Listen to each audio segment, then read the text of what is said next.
ନୟାପଡ଼ା ଓ ଆଙ୍ଗୁଳା ଭାଗବତ ପରିବାର ପକ୍ଷରୁ ବିଶ୍ୱଶାନ୍ତି ମହାଯଜ୍ଞ ଅନୁଷ୍ଠିତ। କୋଟି କୋଟି ଓଡ଼ିଆଙ୍କର ମୌଡ଼ମଣି ମହାପ୍ରଭୁ ଶ୍ରୀ ଜଗନ୍ନାଥ ହେଉଛନ୍ତି ଭାବର ଠାକୁର। ସେ ସର୍ବଦା ଭାବକୁ ନିକଟ ଓ ଅଭାବକୁ ଦୂର। ଭାବରୁ ଭକ୍ତି ଆସେ, ଆଉ ଭକ୍ତିରୁ ସମର୍ପଣ ଓ ସମର୍ପଣରୁ ଭାଗବତ ପ୍ରାପ୍ତି ହୋଇଥାଏ। ଜଗତର ନାଥ ଜଗନ୍ନାଥ ଅଖଣ୍ଡ, ଅନନ୍ତ, ଅବ୍ୟକ୍ତ ଓ ଅସୀମ ଶକ୍ତିର ପ୍ରତୀକ। ଧର୍ମ ହେଉଛି ବିଶ୍ୱାସର ପୁଞ୍ଜି ଏବଂ ଆଧ୍ୟାତ୍ମିକତା ହେଉଛି ମାର୍ଗ। ଆଧ୍ୟାତ୍ମିକ ଚେତନା ଜାଗ୍ରତ ହେବା ପରେ ବ୍ୟକ୍ତି ଭିତରେ ସବୁ ଖଳ, କଳହ, ଅହଙ୍କାର, ହିଂସା ଇତ୍ୟାଦିର ଅବସାନ ଘଟେ ଓ ବ୍ୟକ୍ତିଟିର ଜୀବନ ଆନନ୍ଦମୟ ହୋଇଉଠେ।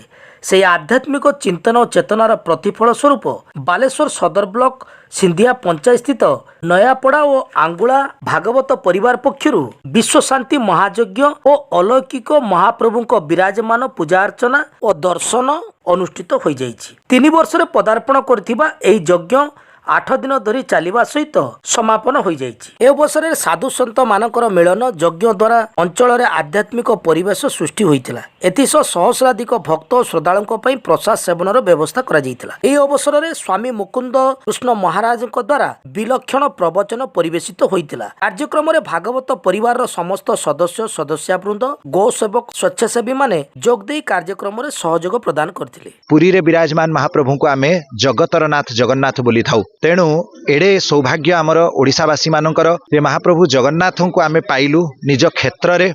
ଆମ ଓଡ଼ିଶାର ପରିଚୟ ମହାପ୍ରଭୁ ଜଗନ୍ନାଥ, କୋଟି ଓଡ଼ିଆର ମୁକୁଟମଣି ମହାପ୍ରଭୁ ଅଛନ୍ତି। ଆମ ସମସ୍ତଙ୍କର ହୃଦୟ କନ୍ଦରର ଅଧୀଶ୍ୱର ସେଇ ମହାପ୍ରଭୁ। ଏଠି ଗତ ବର୍ଷ ଏହି ଯଜ୍ଞ ସମୟରେ ମହାପ୍ରଭୁ ଆସିଥିଲେ ଭୁବନେଶ୍ୱରରୁ, କିନ୍ତୁ ବଡ଼ ବିଚିତ୍ର ଲୀଳା କଲେ। ଯିବା ସମୟରେ ଭଦ୍ରକ ପାଖରେ ତାଙ୍କର ଗାଡ଼ି ଭାଙ୍ଗିଗଲା। ମହାପ୍ରଭୁଙ୍କୁ ଆଉ ଯିବାକୁ ସତେ ଇଚ୍ଛା କରିନାହାନ୍ତି। ଯେତେବେଳେ ଯାହାଙ୍କ ପାଖରୁ ସେ ଜଗନ୍ନାଥ, ସୁଭଦ୍ରା, ବଳଦେବ ଆଦି ଆଣିଥିଲେ ତାଙ୍କ ସହିତ ଯୋଗାଯୋଗ କରାଗଲା ଯେ ଏବେ ମହାପ୍ରଭୁଙ୍କୁ କେମିତି କୋଉ ଗାଡ଼ିରେ ନେଇକି ଯିବା, ଯୋଉ ଗାଡ଼ିରେ ଆମେ ବ୍ୟବସ୍ଥା କରିଥିଲୁ ସେ ତ ଭାଙ୍ଗିଗଲାଣି। ତେଣୁ ସେ ଲୋକଙ୍କର ହୃଦୟରେ ପ୍ରେରଣା ହେଲା। ସେ କହିଲେ ଯେ ଆମେ ଯିବା ସମୟରେ ଜାଣିଥିଲୁ ଯେ ପ୍ରଭୁ ଫେରିବେ ନାହିଁ। ଆପଣଙ୍କର ଭାବ ଦେଖିକି ମହାପ୍ରଭୁ ସେଠି ରହିଯାଇଛନ୍ତି। ସତକୁ ସତ ଏହି କ୍ଷେତ୍ରକୁ ଅନନ୍ତ କ୍ଷେତ୍ର ବୋଲିକି ନାମିତ କରିଥିଲେ ଗତ ବର୍ଷ ସାଧୁ ସମ୍ମିଳନୀରେ ସନ୍ଥ ମହାତ୍ମା ମାନେ। ମୁଁ ମଧ୍ୟ ଆସିଥିଲି ଏବଂ ଏ ବର୍ଷ ସେଇ ଭାବଗ୍ରାହୀଙ୍କର ଅପୂର୍ବ ଲୀଳା ଦେଖିକି, ଜନସମାଗମ ଦେଖିକି, ସମସ୍ତଙ୍କର ଭାବଭରା ପ୍ରଣତିର ଯେଉଁ ଦୃଶ୍ୟ ଦେଖିକି ଆମର ହୃଦୟ ଗଦଗଦ ହେଇଯାଉଛି।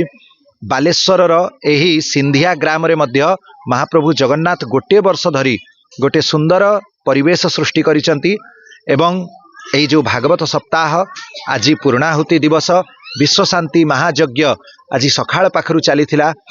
1008 ଆହୁତି ଭଗବାନ ବିଷ୍ଣୁଙ୍କର ପବିତ୍ର ନାମରେ ପ୍ରଦାନ କରାଗଲା। ଏବେ ସନ୍ଥ ସମ୍ମିଳନର ଆୟୋଜନ କରାଯାଉଛି। ଅନେକ ବିଶିଷ୍ଟ ସମାଜସେବୀ, ଗୋସେବୀ ଏବଂ ସନ୍ଥ ସମସ୍ତେ ଆସିଛନ୍ତି ଏବଂ ଏଠି ସୁନ୍ଦର କାର୍ଯ୍ୟକ୍ରମ ଆହୁରି ଟିକେ ବାକି ରହିଛି। ମୋ ନାଁ ହେଉଛି ଜଗନ୍ନାଥ ରାଉଳ।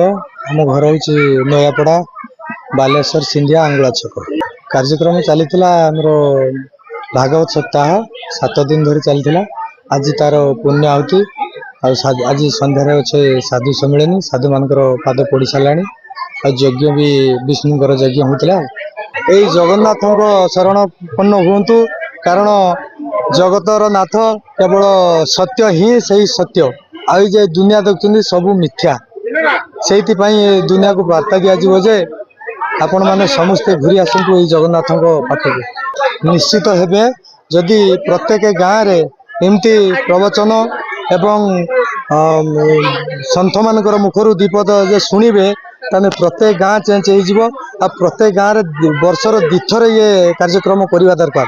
ସତ୍ୟ ଯୁଗ ନିଶ୍ଚିତ ଫେରି ଆସିବ, କଳି ଯୁଗ ହଟିଯିବ। ଯଦି ଆମେ ଏମିତି ସଜାଗ ନ ହେବା ତାହେଲେ କଳି ଯୁଗ ମାଡ଼ି ଆସିବ। ଆମ ପୁଅମାନେ ଆମତେ ପଚାରିବେ ନାହିଁ, ଆମ ବୋଉମାନେ ଆମତେ ପଚାରିବେ ନାହିଁ। ନିଶ୍ଚିତ କଳି ମାଡ଼ି ଆସିବ।